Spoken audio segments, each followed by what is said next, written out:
Aumann, so is that okay? Sure. All right, so this is Joe. You've seen him a number of times on our videos, so let's give him a nice warm Sageville welcome. And you know that I expect you to be good at school, so let me get out of the way. Well, good morning, everybody. It's finally good to see you all in person. Glad to be here. Good morning. You are fourth graders? Yeah. So, in this school system, if kids are to eventually playing band, do you start in the fifth grade? Mm-hmm. Okay, so none of you play an instrument like this or another wind instrument, clarinet or anything. Do any of you play the piano already? Oh wow, a bunch of you, great. I play a wind instrument. Do you? What do you play? Flute. You play flute, awesome, awesome. And what about you? I don't really, I'm not really that good at a piano, but Yeah. I don't have a piano, but for Easter, like, one of my family members have a piano, and I'm kind of good at playing it, so I might play it a little. Good, good. Little is better than none, that's for sure. Well, good. So, yeah, I'm from a place outside of Milwaukee called Hartford in Wisconsin. Do you know where that is? I used to live there. You used to live in Milwaukee? Cool. My aunt lives there. In Milwaukee. Cool. Yeah. And I started the trombone in the fifth grade, so if any of you have an interest in playing something like this or any of the other instruments I mentioned, you're going to get a chance to real soon. I definitely want to perform a few things for you today, but I'm all ears with questions, and however you may suggest to guide me here today in what you'd like me to talk about, please let me know. Did you have a question right away? Did you get a haircut? Yeah, I got a haircut.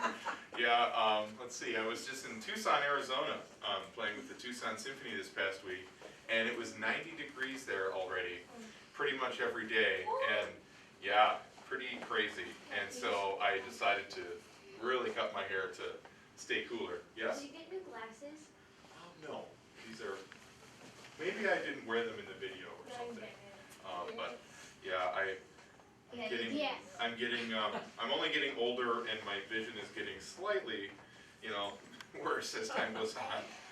I need them for driving, so when I drove here today from in between Madison and Milwaukee, I just kept them on my head. So, yes. Did you have a question? I just wanted to say, I went to Arizona in January. Yeah, January. Okay, that would be a nice time to be there. I'm sure it wasn't 90 yet. It was 70 degrees Yeah. in January. Yeah, crazy. It's like paradise to winter. What is the longest drive just to go to a band? Or symphony? Oh, that's a good question. Great question. Let's see. I flew to Arizona, as you might imagine. That the drive there would be several days. So the longest I've driven to a gig would be to Birmingham, Alabama. And from around here, that's around 13 hours. So I played in the Alabama Symphony for a year, several years ago, so I did some amount of commuting. Do you guys want to see where these places are that he's talking about, so you have a better, we'd love to look at the map. Yeah, I do too. I like maps too. So, because wow, he is, so. I love those maps, great. So he lives in between here in Milwaukee and Madison. And then he's here with us at the Star. And he mentioned he just came back from being in Arizona. Yep, in Tucson. Tucson, should be South. right here. Yep, yep. And then you just mentioned Birmingham, Yep, capital city, right here. Oh, sorry. So look at that. I mean, from where he lives, yeah. look at where he's been. That's He's a really. long way. And then you remember he's talked about Indiana in our videos, and that South Bend is right here. So that's almost close compared to some of these. And next week I'll be in Indianapolis, more towards the center of the state. Wow. So yeah, all over the place. That's sort With of, it because he plays this instrument, he's getting to like travel. Okay. Yeah. Sorry, Joe. No, thank you. I'm what you call a freelancer.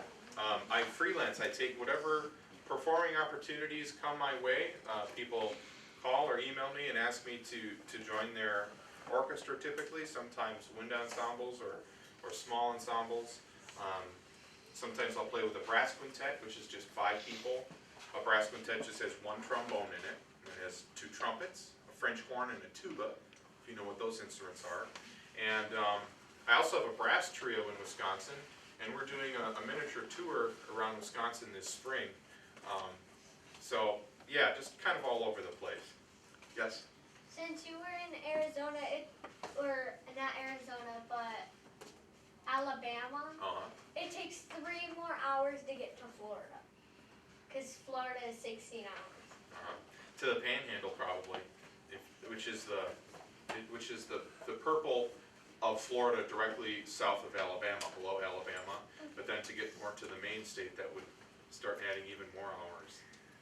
And yes? What's the little thing on the very end of the This down here? yeah. Oh, this is just a piece of rubber. No, not the little rubber thing, the little like The handle? yeah, the handle thing. This is a spit valve. So I press this and a little hole opens and condensation, water / some spit comes out of the instrument. So I'll do this in our garbage can. You see the droplet? It's not the most pleasant aspect of brass instruments, but we got to do what we got to do. So that gets rid of that. There, you got that covered now. Yeah. Other questions? Otherwise, I do want to play a few things for you guys. I don't exactly know. I mean, I have a ton of stuff here I can play, so it's just depends on what you want to hear. I'm giving a solo recital in a few weeks at UW-Platteville, so I can play some things that I think you might like from that. Should I start with something you want to hear? Okay. Let's see. I won't blow your ears out. Can you try and do it really loud once? I can, yeah. Yes. All right. I will at some point. How about I start with something to warm us all up? So if it's a composer that we might know, or an era that you might refer to, we've been talking about that a little bit with 4th grade, but a lot, and so, but it could give them a reference point anyway, because we have the years of. Perfect, that's great. Looking at all of those composers specifically, naturally I don't have anything up here by those No, but I mean, composers, but I can tell you that I'm going to play a song, very short, by the way, by a composer named Gabriel Fauré, and Fauré would be an impressionist. ooh, Okay. we don't have very many impressionist ones. Yeah. That's a pink one? Yeah, that's a pink one. This material was written around 1900. It doesn't give me a specific year, but yeah, he lived from 1845 to 1924. So like right during those years, pretty much. And this was written around 1900. So this is a song he wrote, and he did not title it, and he did not give it words. Okay, so here we go.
The entire composition. He wrote a ton of songs. So a song is a piece of music that's what? Sung, right? A singer singing something is a song. What is music that's actually played by an instrument like mine. Would it be called a song? What would it be called? I think it's called a melody. That is, there are melodies in what I play, absolutely, but it's hard not to even say the word. Anybody else have a guess? A piece. You ever heard that term? Yeah. So that's the only difference. This technically would be a piece of music as I played it, right? And then it is a song that he intended for a singer to sing, just without words. And a song without words is typically called a vocalese, if you've ever heard that term. You have a question? It's much quieter in the video than in real life. Well, yes. But you know how that was, because remember I sat here and I was adjusting the volume all the time, turning it up when he was talking and turning it. Joe, can I ask you how you spell that? Because I thought I could add that one to our To 4A? Yeah. F-A-U-R-E. F-A-U-R-E. Yeah, and that's Oh, of course I've heard that before. Yeah. All right. Beautiful song composer. He was Frenchman. I think he lived in France his whole life. Really nice composer of song. You have a question? Isn't it like called a cappella when somebody like sings by themselves, but Yes. they like use their mouth to make like an instrument sound or something? Yeah, that can be an effect. But a cappella is a correct term just for singing by yourself without accompaniment.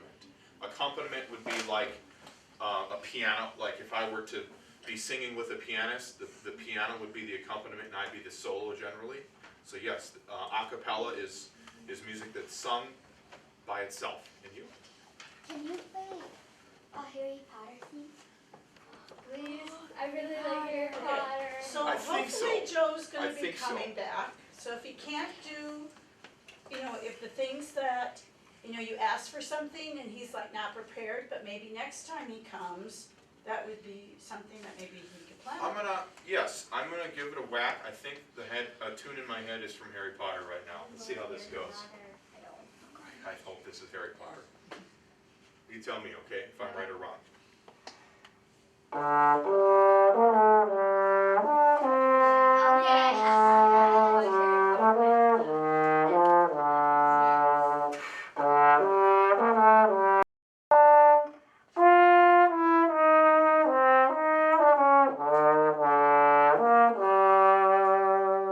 Something like that. That's whose theme? Harry Potter. There's a character in Harry Potter that theme of music is attributed to. Do we know who that is? Hagrid. Hagrid. Very good. That's right. Very good. Good for you. Yeah. And you?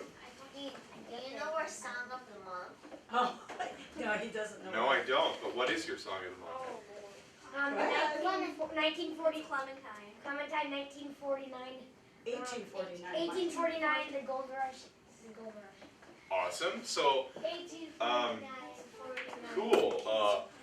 How does this tune go?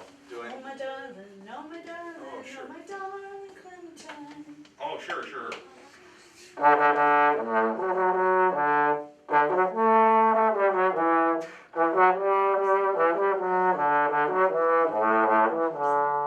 And then it sort of repeats, right? Yep.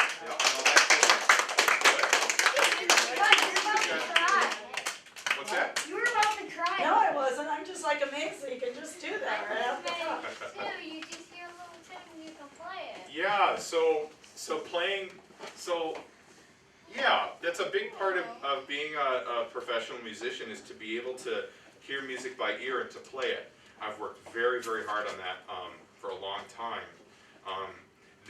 My ability to do that sort of thing probably started around your age when I was singing in choirs, in church and so forth.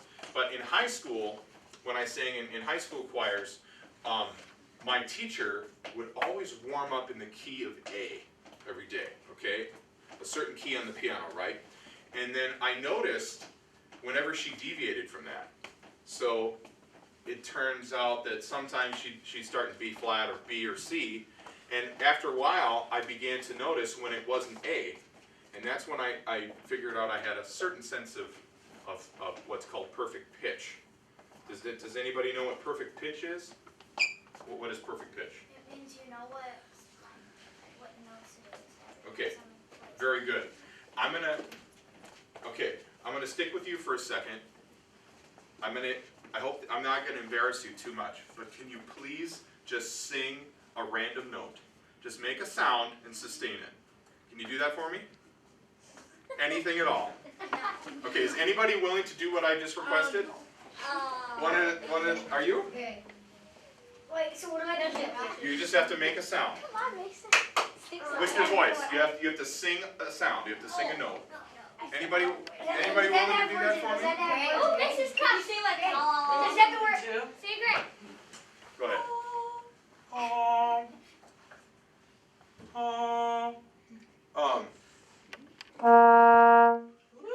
Pretty close, right? You were right around a B flat. Let's do this one or two more times. Can you sing me a sound? You sing me an E. That's an E natural. Did you have one? Did you want to? How about in the back there? Go, Mr. Dyer. Did you sing before? So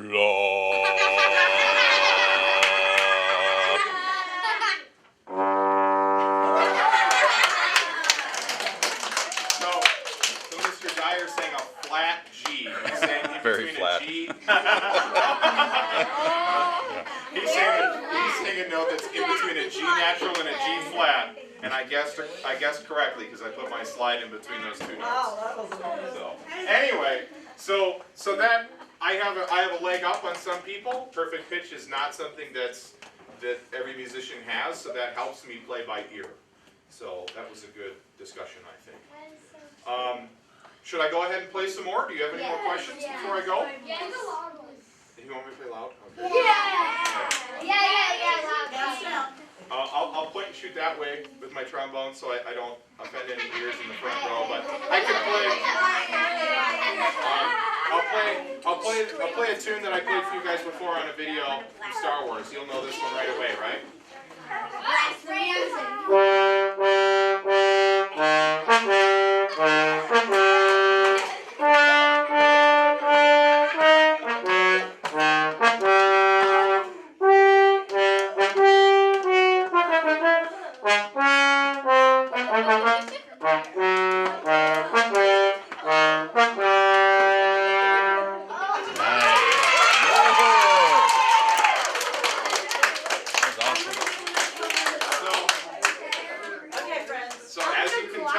As you can tell, a brass instrument can make a lot of sound. We're in the group in instruments that are in like bands and orchestras. We're the loudest family of instruments. Brass instruments can make the most sound, so we have to be very responsible with our sound sometimes. You know what a conductor is? Person in front of an orchestra, right? You probably saw. You've seen at some point. You know, they're in charge of what we're doing. Yeah, leading the band, leading the orchestra. So they get to decide how loud or soft we play. So sometimes conductors will give us what we call the hand to tell us to play softer. So we have to be careful with that. So lots of questions. It's not a question, but my brother, he plays the trombone. He does? One time, he played as loud as he could, and someone in the other neighborhood could hear him. I bet. Very good. Other places in school heard them. And what about Are they on the bus? I bet. right here? This is an engraving on my bell. This says M&W. That's the maker of who makes my trombone. Right in Jackson, Wisconsin, by the way. That's just an engraving. That's actually done by hand with a chisel onto the brass. It's very impressive. So. How long have you been practicing? Well, I'm 32 years old and I started at 10, so I've been playing for 22 years. That's a lot. You're 32 as well? No.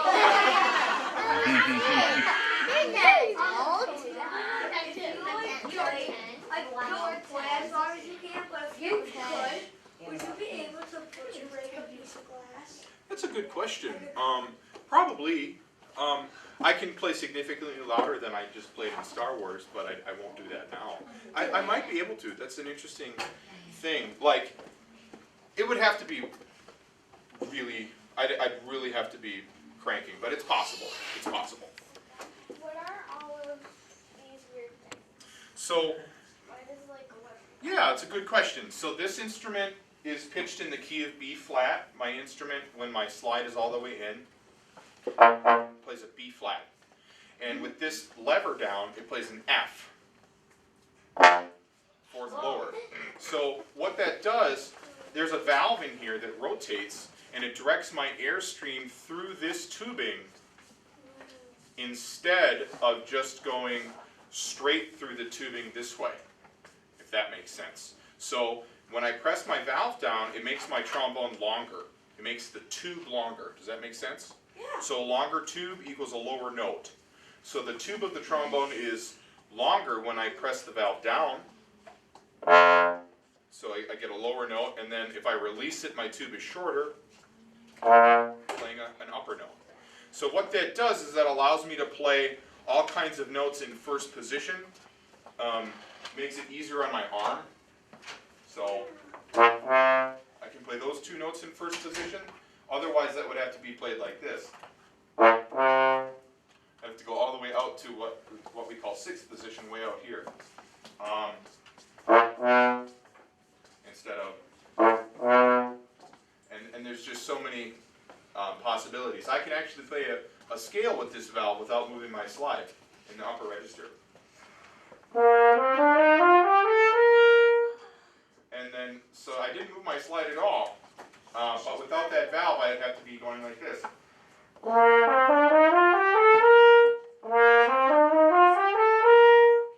So it creates a lot of options for me. So that was a good question. Thank you. I think you had your hand up the longest back here. So we'll go to the back row first. What's your question? What's all these little line thingies that go like stringing all around? That's just what he was talking That's about. just what I was talking about. This, so, yeah, this is what's called a crook. All of this tubing is what accomplishes making the tube longer in my trombone to access different notes. Okay, my friends, your questions have been really good, and but you have to pay attention because question is the question that somebody else just asked. So I'm going to ask you to put your hands down because Joe has prepared a couple, some songs for us. He will be back, is our plan.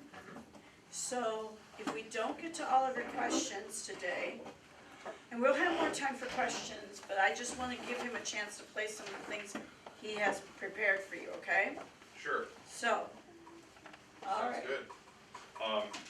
Should I go ahead then? Yeah. I'll play something more for you guys, and then I'm still happy to take questions. Let's see. I'm gonna play something by a composer from Romania. I don't suppose there's a world map around here, is there? It's old, but it'll help us, I think. You have a world map? That's my sheet.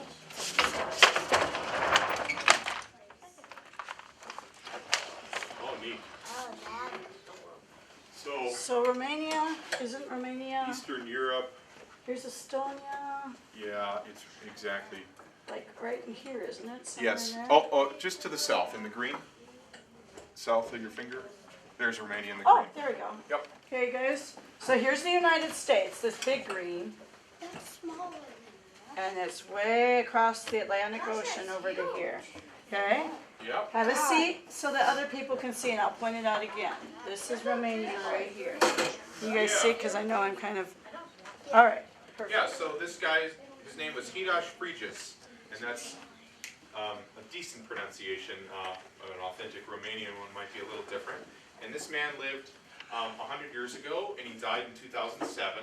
And he wrote this piece for the solo trombone, and I'm going to play perhaps all of it. It's not very long, it's just a couple minutes.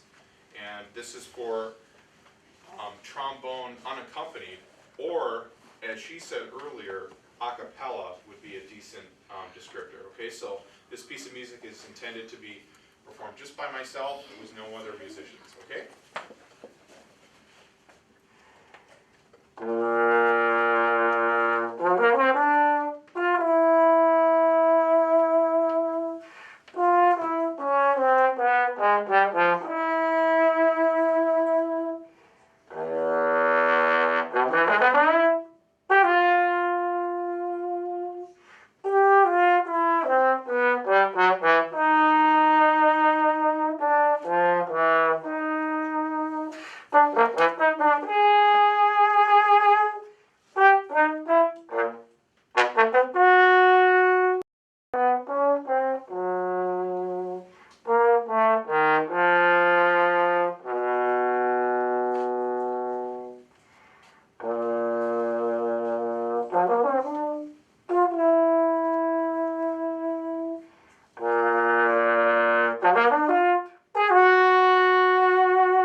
techniques in here that I used that I didn't use before in this presentation today. What did you guys notice that I did to my trombone at various points throughout? You like extended it a lot. I extended the slide. Yeah, very good. Keep the answers coming. You had something to say? It's a question. Okay, go ahead. How far is the extending? The slide, this is called the slide. How far is Well, it goes down this far, and then if I go any farther, it comes off. I didn't know it until. Wait, what does it sound? Well, if I play now.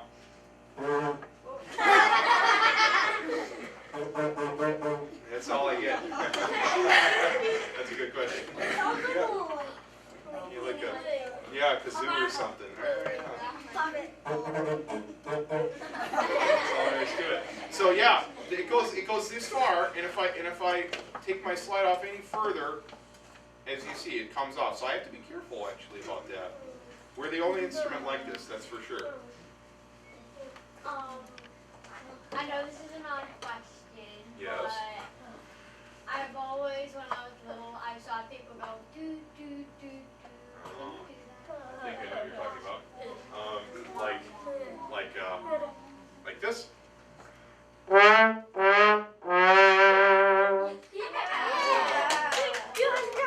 Or just like you might hear this sound in like band music or something. Do you know what that's called? Do you know what that's called? That's called a gliss. G-L-I-S-S. And gliss just means that you're completely sliding through the notes. So, yes. Can you do a car revving? Car revving? Okay. Not really. I'd have to practice that one actually. I'll practice that for next time. Okay.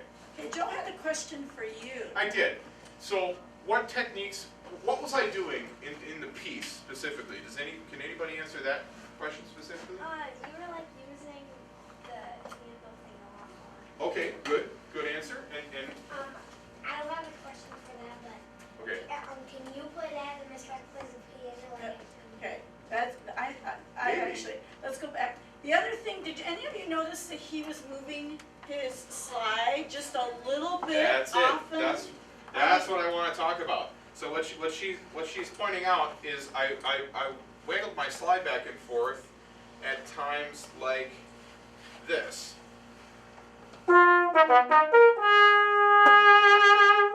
So what is that called? Does anybody have an idea what that might be called? Anybody? Go ahead. I'll just tell you. That's called slide vibrato. Does anybody know what vibrato is? Anybody heard that term before? We didn't sing all of last year. Sure. And we do No some problem. singing, but for fourth grade level, Yeah, we don't do yeah. it like that. So vibrato, I'll demonstrate. I used to be a little bit of a singer, so here I go. I'm going to sing two notes. I'm going to sing the same note twice. I'm going to sing it one way, and then I'm going to sing it another way. And one way is going to have vibrato, and one way is not. And then you're going to guess which one has vibrato, okay? Versus which note has vibrato? One or two? Hold up the fingers. Everybody's guessing. Most people are guessing two, and people holding up two fingers would be correct. Okay. The second sound had vibrato in it. That means that my sound wave, my sound column through my vocal cords is actually vibrating. So vibrato is to vibrate a note and oscillate the pitch a little bit. So if I do that again to my voice, like this, and then I add it, you hear how the vibrato comes in at the end of the note, right? Well, that's what I'm doing to my trombone. The best instrumentalists of any kind generally try to imitate the human voice. It's been said that the human voice is the best instrument on earth, and they might be right, because it's a really beautiful thing when people can sing really beautifully. Did you have something to say? Actually, that's actually true. Yeah, the human voice is really something. So what I was doing in this piece was using vibrato by wiggling my slide back and forth. That's one way we can accomplish vibrato on the trombone. Sounds something like, right? Without me doing that with my slide, you just get a steady, even pitch. The other way I can do vibrato is by moving my jaw up and down. If you pretend my thumb is my jaw, I just kind of go up and down with my jaw a little bit, and it sounds like this.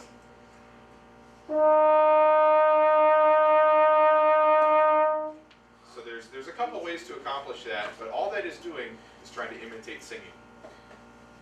It kind of, like when I was thinking about how it would look if you could like see it, I thought it would look like Yes, it would. a very Yes, it would. static wave. May I take this marker? So, like, I'm not, like, if it's the difference between consistent thing versus this, some kind of waveform, and that's how actually music looks if you graph it out with technology that I don't have. It would look something like that. That's oscillating the pitch, the sound of the pitch above and below the note equally, more or less, for the human voice, and then other instruments oscillate just down and back up, but that's a topic for another day. So who's next? You could maybe do this. Yeah, I could. Alright. That's a little different. That's a little different effect, but yeah. Okay, I think Mason's got the last question, and then we're gonna stop with the question. When you play band, do you play like more older music or more newer music? Well, that's interesting. Well, I was in band, like, well, let's see. How old are you guys? 10. Okay, so we're talking 1999 when I was your age, and in 1999, of course, we only played music that was written for 1999 or before. So music that you guys know that's been written in the past, in this century, wasn't created yet. So I played music that was written in the 1960s, 70s, 80s, and 90s, all kinds of stuff. But now I try to stay current as best I can. I'm not so good about it, knowing like everything,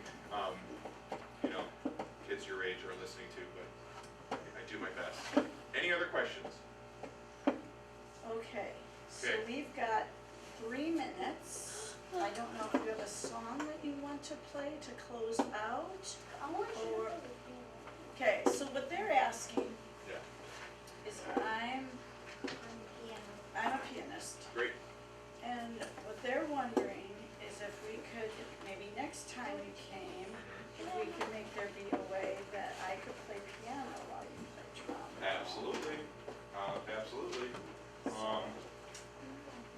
Yeah. So maybe we could, if you've got perfect pitch, we might be able to just take, like, their song of the month from February. Okay, every month they have a song of the month that everybody in the middle school likes. So like, our song of the month in February, no, that was January. February was You Are My Sunshine. I can play that right now if you'd like. Do it. Do it. Sing it. Him or him? I haven't played it by, I'd be playing by ear, and I'm not very good at playing. Oh yeah. So you. Guess it's in the key of F. Sure.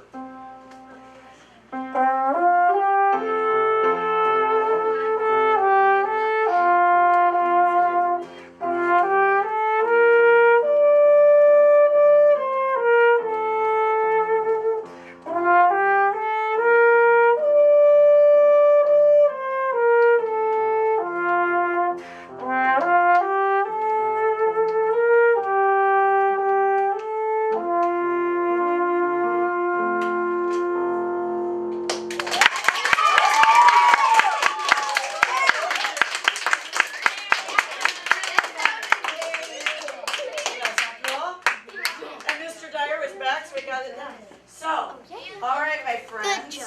What do we say to Mr. Thank you.